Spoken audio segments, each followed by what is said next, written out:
أعزائي المتابعين، بمناسبة المظلومية، أنا هوريك حاجة لحسن شحاتة الناس كلها عارفاها، وهو راجل زملكاوي وأسطورة زملكاوية بيتكلم عن المظلومية ويقول بس طول الوقت هتشوف الزملكاوي بيقول اتحاد الكوره ضدنا، الحكام بيجاملوا الاهلي، مش ما اقدرش اقول لك استاذ ابراهيم حاجه زي كده، لان ديت عمليه بتبقى عمليه، يعني عارف ازاي انت بتحاول تحسس نفسك انك دايما مظلوم. هو دايما الزمالك كده تحاول تحسس عيان نفسك بالاحساس دايما. بالاضطهاد.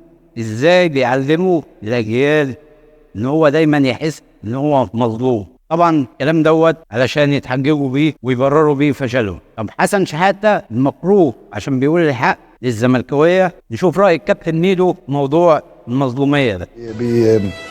بيشيد بالاهلي زياده عن اللزوم، وان هو بيقول ان الزملكاويه ان هم المفروض ان هم ما يتكلموش على المظلوميه ولا الحكام ولا الكلام ده كله. انا بعمل كده ليه يا كابتن احمد؟ لان انا راجل شفت ده جوه نادي الزمالك. انت النهارده لما بتفضل كمسؤول جوه النادي بتتكلم على التحكيم، بتتكلم على المظلوميه، وبتتكلم ان الاهلي بيتجامل، وبتتكلم ان الزمالك مش عارف، بتتكلم على الكلام ده، انت بتبني جوه الطفل الصغير اللي جوه النادي ان هو دايما عنده عذر ودايما عنده اكسكيوز، ده احنا الحكم، ده احنا كذا. فلما جيت طلعت ان انا قلت الكلام ده اتهاجمت من الزملكاويه، لكن انا راجل ببص للصوره الكبيره. انا ببص ان عشان ناخد خطوه لقدام والزمالك يبتدي، خلينا نبتدي بالخطوه دي. انا عارف انت راجل يعني ليجند في النادي الاهلي، لكن انا بقول بكلم الزملكاويه. نعم. عشان ابتدي ان انا النهارده بدل ما انا باخد دوري كل 6 7 سنين، انا عايز اخده كل 3.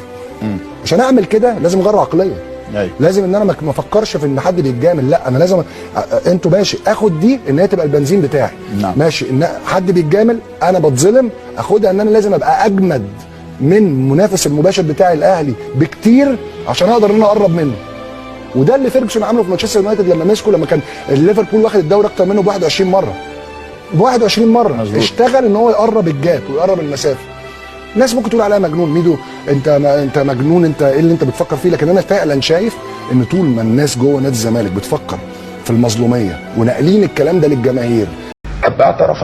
ده اعترافاتهم